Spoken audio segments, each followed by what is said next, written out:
কোনো সিনেমার ঘোষণা নয়, এবার বাস্তবেই নরেন্দ্র মোদীর বিরুদ্ধে যুদ্ধ ঘোষণা দিলেন বিজয় থালাপতি। সিনেমার পর্দায় একের পর এক হিট ছবির মাধ্যমে দর্শকদের মন জয় করা এই দক্ষিণী তারকা এবার রাজনীতির ময়দান কাঁপাতে নেমেছেন। থালাপতি বিজয়ের জনপ্রিয়তা তামিলনাড়ুতে এতটাই ব্যাপক যে তিনি যেখানে যান সেখানে লাখো মানুষ ভিড় জমায়। আর সেই তারকা খ্যাতি এবার কাজে লাগাতে চাচ্ছেন রাজনীতির মাঠে, তাও একেবারে মোদী সরকারের বিরুদ্ধে রণ ঘোষণা দিয়ে।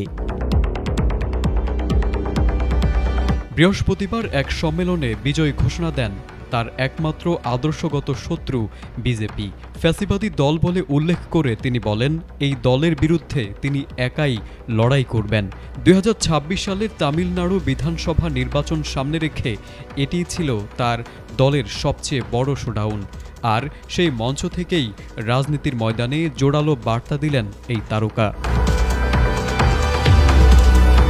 সম্মেলনে বিজয় সরাসরি বলেন, আমরা কাউকে ভয় পাই না, আমাদের সঙ্গে তামিলনাড়ুর শক্তি আছে। চলুন ফ্যাসিবাদী বিজেপি ও বিষাক্ত ডিএমকের বিরুদ্ধে যুদ্ধ ঘোষণা করি। সেই সাথে তিনি বলেন, রাজনৈতিক প্রতিদ্বন্দ্বী ডিএমকে হলেও আদর্শগতভাবে সবচেয়ে বড় শত্রু মোদী সরকারের বিজেপি।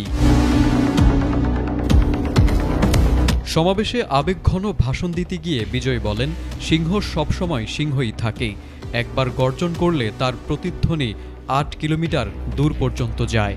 জঙ্গলে যত শিয়ালি থাকুক না কেন, রাজা সবসময় সিংহই। এই মন্তব্যে বিজয় বুঝিয়ে দিলেন তিনি ভয় পান না কারো এবং তিনি নেতৃত্ব দিতে প্রস্তুত। রাজনীতিতে রূপালী পর্দার তারকাদের আগমন তামিলনাড়ুতে নতুন কিছু নয়। এনটি রামারাও, জয়ললিতা কিংবা কমল হাসানের মতো অনেকেই সফল হয়েছেন। সেই ধারাবাহিকতায় এবার নিজের রাজনৈতিক শক্তি গড়ে তুলতে মাঠে নেমেছেন বিজয়। গত বছর তামিলাগা ভেট্রি কাজাগাম দল গঠনের মধ্য দিয়ে তিনি আনুষ্ঠানিকভাবে রাজনীতিতে নাম লেখান। আর 2026 সালের নির্বাচনেই প্রথমবারের মতো তার জনপ্রিয়তা রাজনৈতিকভাবে দেখা যাবে।